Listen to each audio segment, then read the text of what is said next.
Welcome back to your Healing Buddy podcast with your host, Adina Godette. I am a licensed psychotherapist who enjoys having conversations all about the different areas of mental health. I pray that from every episode, someone takes at least one nugget and is able to apply it to their personal life. Thank you so much for tuning in. Enjoy. Hi, you guys. Welcome back to your Healing Buddy podcast featuring me, your host, Adina Godette. Thank you so much for tuning in weekly to all the episodes. Remember, they will be posted on YouTube as well as Apple Podcasts and Spotify. So thank you again for tuning in. So I have a special guest here today, Breyon McClerklin. Thank you. We're going to give air class. Yay. But I'm happy to have him here today so he can talk more about fatherhood, his business, and just expand on mental health when it comes to fathers and their children's lives. So how are you today? I'm doing well. How are you doing today? I'm good. Are you happy to be here? Yes, very. Okay. So can you kind of just give me some background of who you are? Tell the people. So my name is Breyon McClerklin. I'm originally from Columbia, South Carolina, and we recently moved here to Gastonia, Dallas area, not necessarily Charlotte. Previously in Greenville, and it was an opportunity for my wife to advance her career, and it pretty much put us in a position where I would have to take a step back and let her handle the financial aspect of our marriage, or so to say. So it pretty much put me into being a stay-at-home father, which I have been for the last 4 years now since we moved here. And we've had a few kids since then. We've pretty much gotten to a house. So a lot has been good from us moving here and from her taking her job. But now I want to start my own thing, which is why I wanted to start my own business called Amazing Dads. And I just want there to be an outlet for fathers to be more involved in their children's lives, because you don't hear too much of fathers being an important impact in their children's lives. You do hear a lot of sons, daughters being raised in single parent households, and usually they're with mothers. So not too often you hear about them being a father involved. And I just want there to be pretty much a movement where more men are stepping up to be more involved fathers in their children's lives. Good. Okay, so what are your children's ages? So I have a 12, 6, 3, and about to be 1 year old at the end of the month. Okay. Oh, wow. Okay. Congratulations. Thank you. Yes. So when you did move, to Charlotte area, how was that being a stay-at-home dad? Like the transition? So it was an adjustment for me, definitely. I'm sure. I mean, I went from working 2 jobs on the regular to just being at home all day. Right. And when we moved right before COVID hit. So actually, it was a good thing that I was at home, right? Because the kids couldn't go anywhere. School was closed. Daycare was not open, not really. So my son, when we moved, he was in the 4th grade, third or 4th grade. So he had to be at home. Right. They got to get a laptop, so all their work was done at home. And my youngest son, he was 2 or 3 at the time, and I guess he had a good time staying at home with me. He was happy. He want to go to school. Here, let's play. Right. So yeah, it was an adjustment, especially for me and for them. My wife, she did still work because she was in the medical field, so she had to be at work, right, regardless. And it was just for me, I just had to just figure out, like, what can I do at home, and it's pretty much going to come down to me teaching them. This is going to be in their face all the time. Right. And like, hey, I'm here to help. If you need me, I got you. But for the most part, I just let them just try to learn and experience things on their own. Right. Okay. So when you were a child, as your childhood growing up, did you have good examples of fatherhood, parenthood? Yeah. So my main ones were basically my father and my grandfather. My grandfather, he has all the wisdom. So you ever wanted some deep thinking to go through, I go to my granddad. My father, on the other hand, he was more about experience things on your own. If you are confused about something, there's ways for you to look it up and find it. So he was more of a hands-off type of approach for me. He let me do my own thing, but at the same time, he was like, he'll coach me and teach me into to how to move in those certain situations. So that's pretty much how I and I'm doing the same thing with my kids as well, because I That's took a lot of those good. traits from him and what I do with my kids now. Right. So I let them experience things on their own, but I'm there so that I can coach them and be like, hey, Mm-hmm. you shouldn't do this here. Let's try something else if you want to get a different result. Right. And I'm glad you said that, because I was going to ask, how has that helped you to parent your kids? You know, and I know you have different ages, of Yeah, course. it's a So range. it's definitely, you have to meet them where they are. And I know different kids require different needs, you know. So how do you, help your kids individually? Okay. Okay. Get into So it. my oldest son, he is really my wife's child before we got together. Mm-hmm. So I met him actually when he was 2, and we grew together, Mm-hmm. and it got so much to the point where I was picking him up from daycare Aw, when he was that's like good. maybe 3 or 4, Mm-hmm. and he pretty much took a liking to me really quickly. I think I have a niche with kids, I Mm-hmm. guess. But he's pretty much to the point where he's old enough to the point where he can do his own thing, but I do have to step in and be like, hey, you can't be. Right. Just give And him the direction yeah, I and just give him the guidance. direction. Mm-hmm. Yeah. And my youngest son, my first son, Mm-hmm. my biological son, Mm-hmm. he he's too attached. Not too attached I wouldn't already. say he's too attached, Mm-hmm. but there are times out of the day where he'll just come up to me, Dad, I want a hug. Mm-hmm. I was like, okay. I just have to pick him up and give him a hug. That's He's good. 6, so Mm-hmm. he's starting to put a little weight on, and I Now can't he get it put a from little weight a on. little bit, and I can't get to the point where I keep picking him up like that. I was like, I gotta stoop down and give you a hug. I can't pick you up and give you a hug. I Right. gotta stoop down. Okay. And He said you need to get in the gym so you can pick him up. Okay. with 4, it's hard to get in the gym. Right. With my daughter, she's starting to pick up what he's doing. So Mm. whenever she see him do it, she want the same thing. I want a Right. hug too. I'm like, Right. fall in line. Mm-hmm. And then the baby, Of same way. course. She just want to be there. As soon as Right. she see the sister or the brother doing Aw. something, she just walk right up to me. It's like, everybody Mm-hmm. step back. I want Right. daddy now. So it's the tension that I have to spread between all 4 of them is it's vast, but the daughters, they get the most because they're always around me. And of course the baby, she's gonna get the most just because she's Yeah. so young. Right. And the boys, they pretty much have each other. So the younger son, he's always playing with my older son, and they're always playing games. They're always arguing, which is they want to do because they're boys. Siblings So I too. gotta do their thing, and just hopefully they don't throw no hands. Right. We're fine. And then the daughter, she's actually following the older brother now. Okay. So she just go sit in his room, just That's good. sitting there Mm-hmm. and want to play with them. I was like, perfect. Right. Y'all have fun.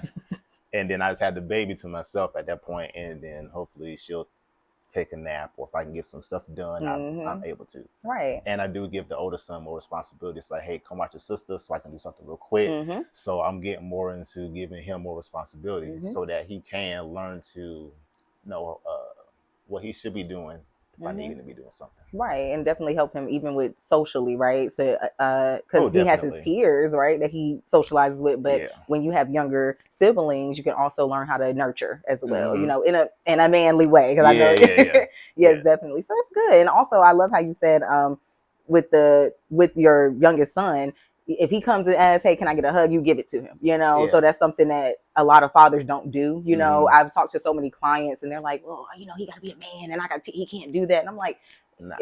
It's a hug. Yeah. And he's only 6. Exactly. He's still a kid, and he wants that connection with me. Exactly. And so I have to give it to him. So, and it could be a point where he could have did something bad. I'll talk to him about it. I'll tell him that I don't like what he did, or I'm upset with him about something that he did. He'll go, he'll talk, he'll be by himself for like a couple minutes. He'll come downstairs. Dad, can I get a hug? Aww. I was like, yeah, man, we can. Said, I'm sorry. Come on. I'm sorry for what I did. That's his way of saying sorry, right. I guess. So I'm like, it's all good, man. We good. But, you know, I just have to, give him that direction. And you're definitely helping him with his emotional needs, too. Yeah. So that's really good. Okay, good. Yeah. So how did that, your experience with your kids help you to develop your business? So I see that a lot of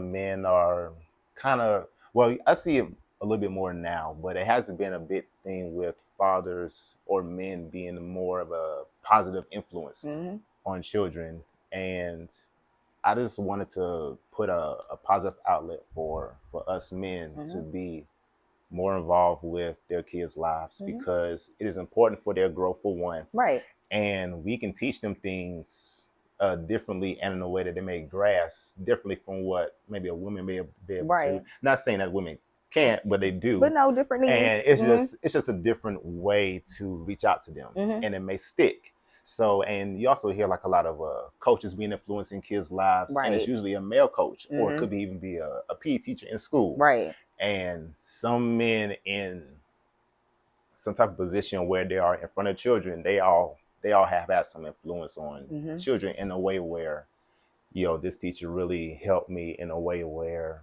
I can do something with my life, and I felt like I can do it. And really in school, you don't really see a lot of male influence because there's a lot of female teachers. Yeah, the ratio is definitely more women to a lot. So we just have to, as men, just get in front of, more of our children, even the younger generation, and just be more of that positive influence to help them like, hey, you can do this, you can be this. Just, follow the dreams, follow the goal. And if you need some help trying to find someone, I can help you if I don't know who it is. Right. So that's just my take on wanting to, be that positive influence. So what do you guys do in Amazing Dads, your business? So within the business right now, I'm just focused on making content for where if you're a father and you're having some issues with maybe what to take to the hospital if you're about to become a father, I could give you some tips on what you could possibly pack in a bag. That's good. A pillow and a really comfortable comforter would be a good one because them chairs in the hospital are not comfortable. They are not comfortable at all. Some snacks would be a good one, and really just make sure you bring a good change of clothes because you'll never know how long you'll be there at the hospital. Right. And making sure that you attend to the mom's needs, because you just got to be on your feet, be on your toes, be ready, because you'll never know what you're going to need. You need to go get something, then make sure you have something that she may need that she may not have known. And it's just giving out some content of what you could possibly need. Also giving some info on, hey, do you are having trouble with trying to reach out to your children? I feel like if you're having trouble reaching out to your children, I feel like the first thing you should try to do is be relatable. So if you're able to get on their level about what they are talking about, then maybe you can probably influence them or teach them what you're trying to teach them. Right. So with my oldest son, he's into Fortnite. A lot of them are. A lot of them are, right. And he's not really heavy with like being on the phone, so to say, but my younger son, he wants everything that the older brother wants. Right. So I was like, calm down. You're too young. You better know how to read. Right. Okay. Calm down. Let's learn that first. Let's read some stuff first, and then before you start asking for all this other stuff that you're trying to get. And like I come down to his level and try to explain to him, like, listen, you cannot have these things yet because you can't do these things right now. But once you're able to do these things and I know that you can handle it, then maybe I'll be more obliged to give you these types of things. So, but the 3-year-old and the one, I just roll with the punches. Right. Because she's going to cry about anything and everything. Like, she wanted to come with me here. Because I put my shoes on. She's like, so you could have brought her. Put shoes on. It's time to go. I don't know what she was going to do. She wants to do. She wants to put shoes on because I put shoes on. It's like, where we going? Aww. And then same thing with the baby. She put shoes on. I say, let's go. She immediately runs. It's like, let's go. Yeah. So it's that's just one thing. But another thing I also want to do is that I want to have like a conference where fathers would bring their children out and just have like a day with dad. Good. type of thing. And it's pretty much where fathers and their kids would do different activities together. They have a way to bond, and it's also a way for the kids to find out something about their parents or their father they didn't know. Right. That's like, oh, I never knew he can do this. Or the father finds something about their children they didn't know. And it's like, oh, I didn't know you could do this. Right. And it's a way to, open up a new form of communication for both parties. Right. And connect on another level. Exactly. Yeah. And then it's going to help so much down the line with family dynamics and everything like that. So I just want to just open up this whole aspect of fathers being involved, That's basically. good. Good. So I was trying to do a lot of things. I'm trying to do, YouTube. I'm trying to do branding. So this is one of the things that I did. A father's role is never done. Yeah. Correct. Amen. And then like it's a whole list of things that a father needs to do or has to do, and it never ends. Right, definitely. And so I think kind of the last thing is mentally, we know that obviously having two parent households, or even, if they are divorced or if they're not together, just the benefits of mother role and a father role in children's lives, right? And so with fathers in particular, of course, what would you say is like the crucial mental and emotional needs that children need, as you as a father are giving to your children? So mentally, I know for them it's just a sense of stability, because I know that for me in particular, I'm the more calm person, and I think the kids take my word to heart a lot.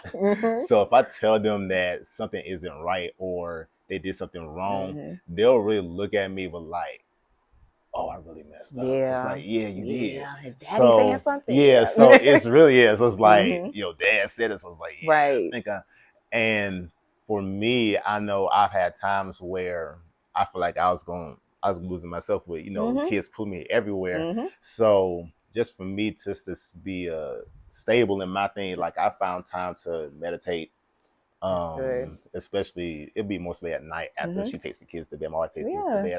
So let me meditate and recuperate myself just from the day. Right. Yeah. And there are even times throughout the day where I'll bring my girls with me to the gym and I'll just play basketball with them, and they'll play around in the gym, and the other one she'll watch Dancing Fruit on a tablet. Right.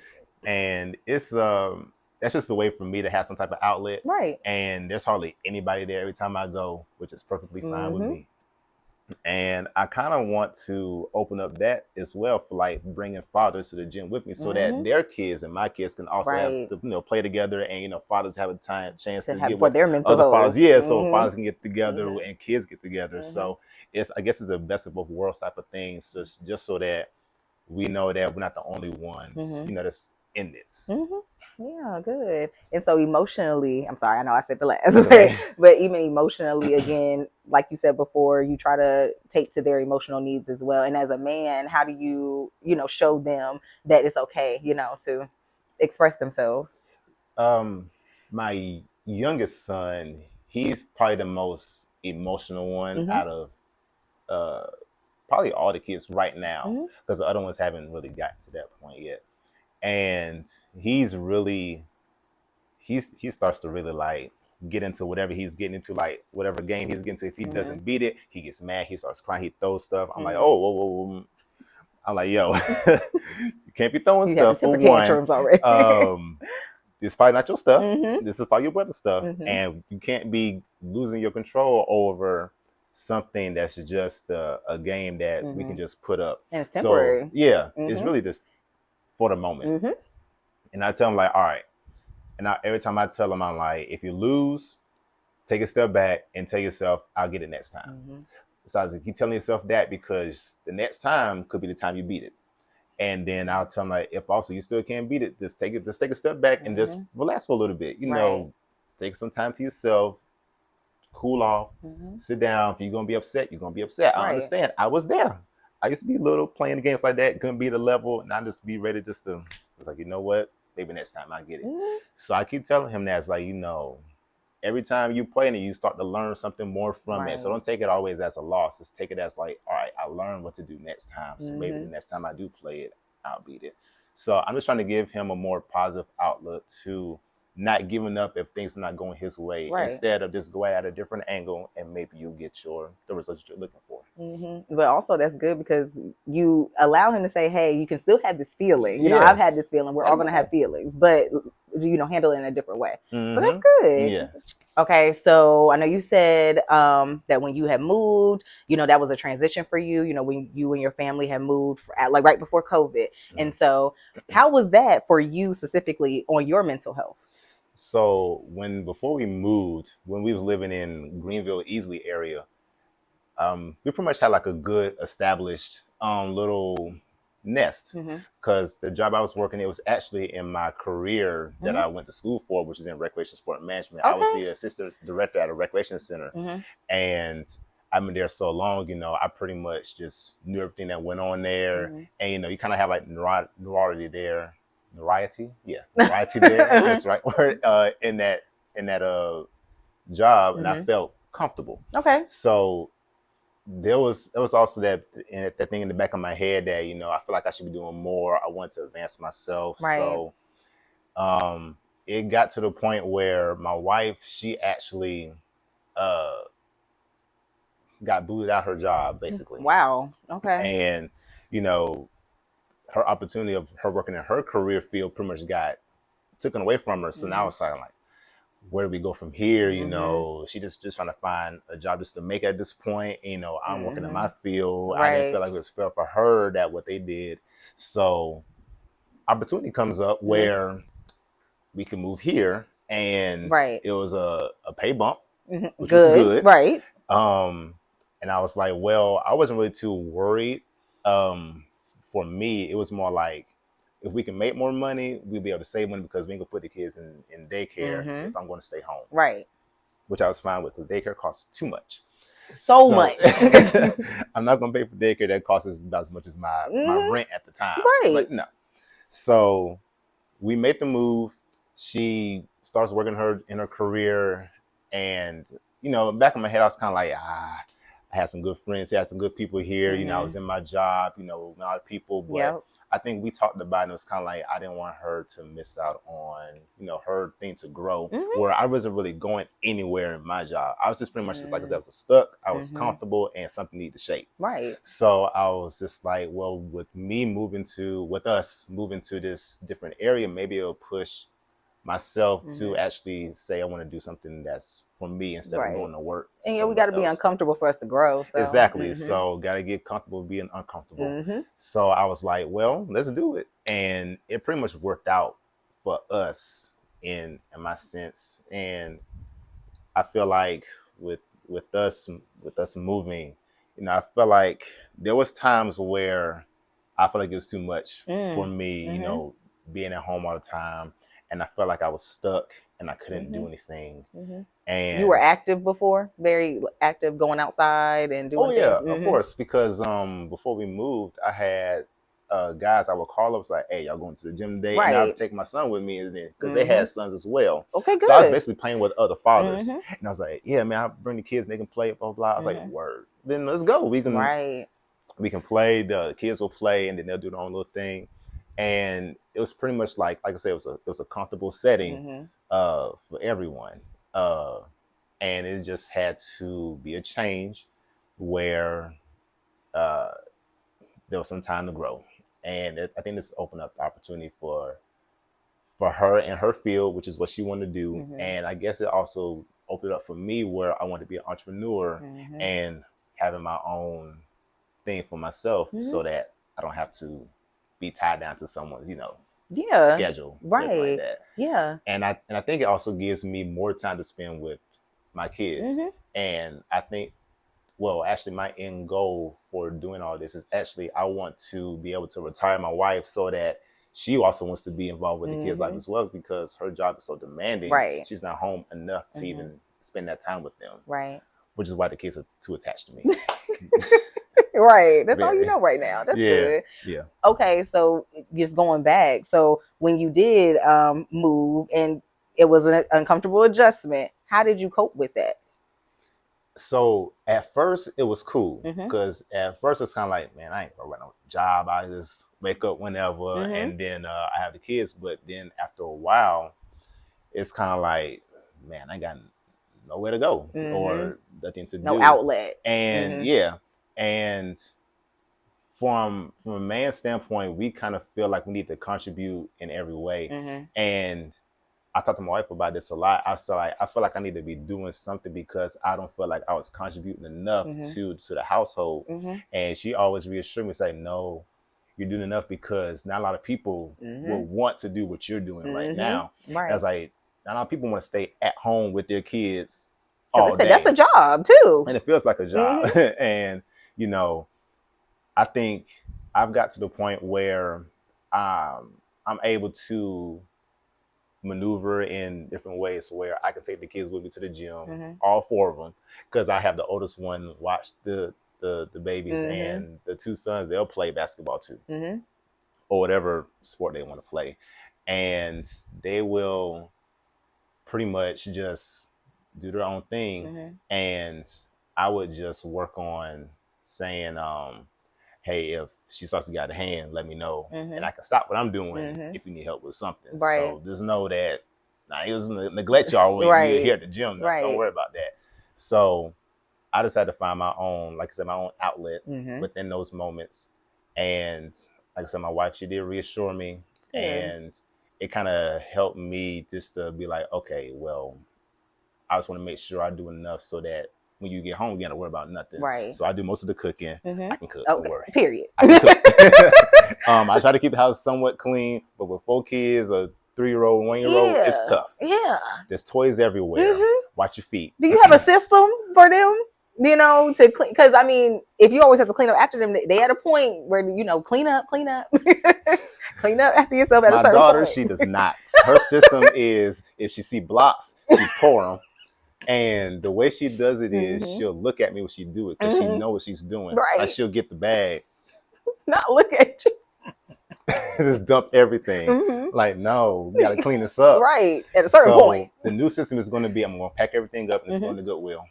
That's be not go to good. Not see, you acting like the black moms for real when they say anything on the floor, I'm throwing it away. Like, dang, she throw everything away. And but the baby, she's prone to put stuff in her mouth, and I don't know what's on the floor. Like she's like,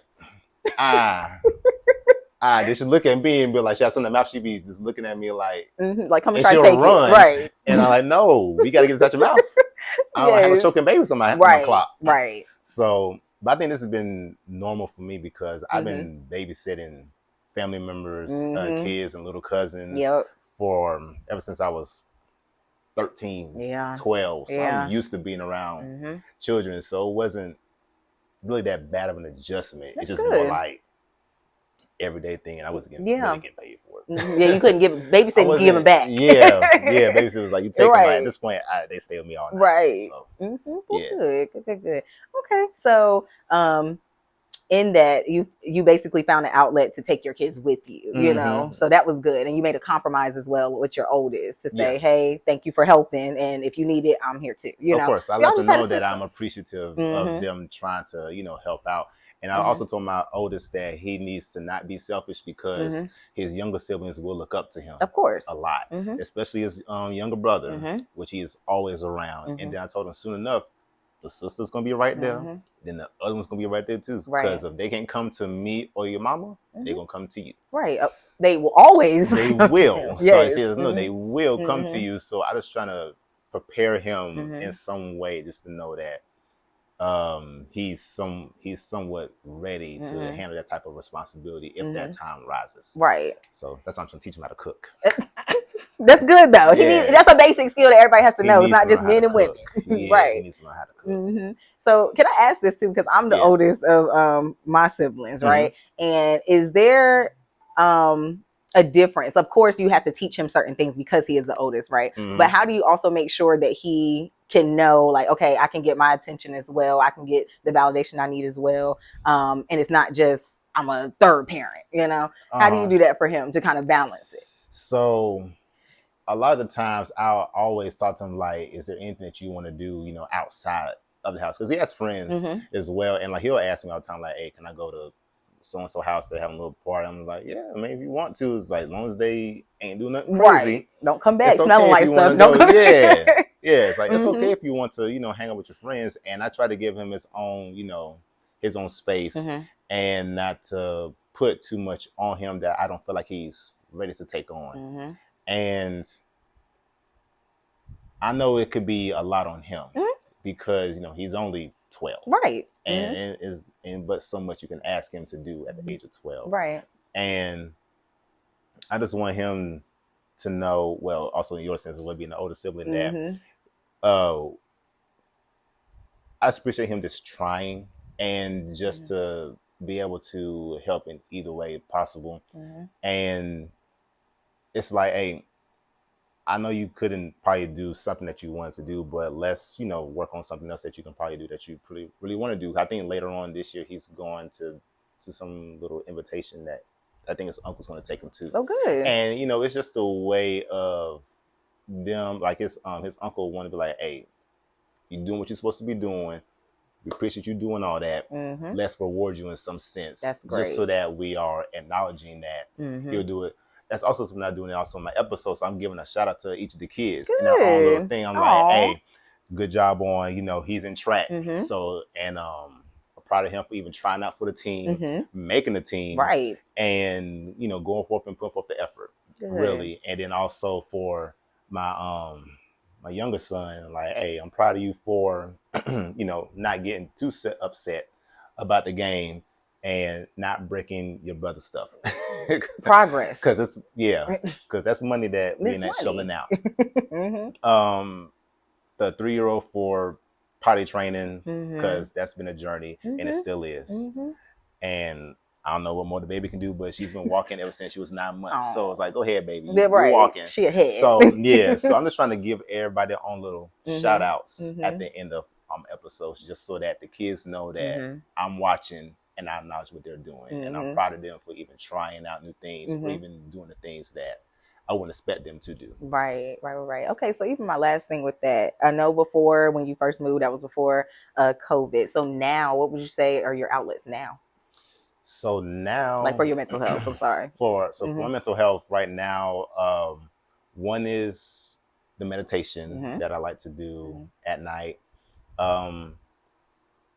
Just so actually, we just had a men's summer league in Gastonia, and that was pretty much once a week. I was able to get out just me and just going to play in the men's league for basketball, and that was just another way for me to get some type of outlet, and it kind of recharged me for the rest of the week that I had to be at home with the kids, and just really really for me just getting out of the house, because sometimes the kids need that as well, just to get out the house, and it's a way for everybody to recharge, just to get ready for the day.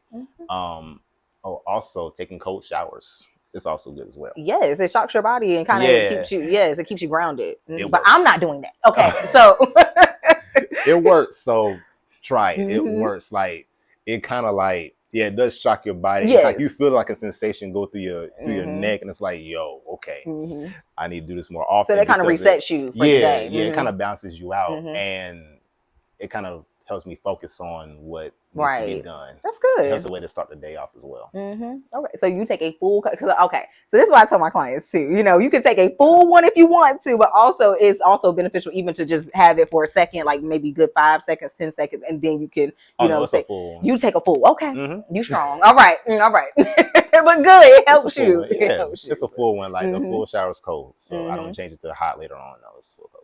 That's good. It's also a mental thing as well. Like you need to mentally tell yourself like you can do this, right? And unless you don't tell yourself, you're not gonna be able to do it. So you just got to be able to mentally train yourself to actually, I'm gonna do this because it needs to be done, versus saying that I can't do it because it's too much. Like no, you need to follow through, and the results will come. And you use that in your life too. Use that same method in your life, throughout the day. Exactly. So that's good. And I just feel like it'll be all right. You done got through the hardest part of your day already. Yes, the cold shower was the hardest day until the 1-year-old comes up saying to come get me. Yeah, just a second. All right. Well, good. Okay. Well, is there anything else that you would like to, share about your journey? And again, I know you told us about what you plan to do in the future with Amazing Dads, but is there anything else you just want to say? I would say just for the fathers to stay involved and to make sure that you're present and acknowledge of what the kids are trying to do, because the kids may need someone to know that you're watching, and that's really all they need. Is just know that, hey, dad's watching, or they have some male figure that's supporting them. Is really all they need, just to give them that push over. Good. Yes. Okay. Well, is there any last words that you would like to say to fathers out there? So for all fathers, I'll say, just keep your child's interest at heart, and to make sure that you stay involved, and to make sure that you are looking out for their future. because we want to make sure that they're put in a better position that we're bringing them up right now, just so that they're prepared for what the world has to hold for them. Okay, good. Thank you so much for joining me Thank you for today. having me. No problem. And also, what's your information? That's so they can know. We Oh, can put it on the so screen and. I'm still working on trying to get my business stuff together. Mm-hmm. So on Facebook, I have the Amazing Dads account where I'll be posting videos of my podcast episodes for YouTube, and I may even post them up on Facebook as well, just so that I have them on both social medias. And you can also follow me on Instagram. It's I'm gonna have to give you that information as well, Okay, so we'll put it in there. We'll that put it in there. because I think it's different from what I have it at, Mm-hmm. so that I can have everything together. Okay. And if you really like, I would say, the shirts that I have. I do Mm-hmm. have a lineup of shirts. I have it in black as well. So Okay. white, I have it in white and black. Mm-hmm. And just keep on the lookout for all of those things, and just follow me and be involved. Yes, thank you so much. All right, so yes, we're gonna put all his stuff in the screen, Yes, on the yes. screen and in the box and the caption. There we Yeah. go. But thank you so much for tuning into your Healing Buddy podcast. Hopefully you got something from it. Like, comment, subscribe, so we can keep the conversation going. Thank you. Tune in next week. Bye.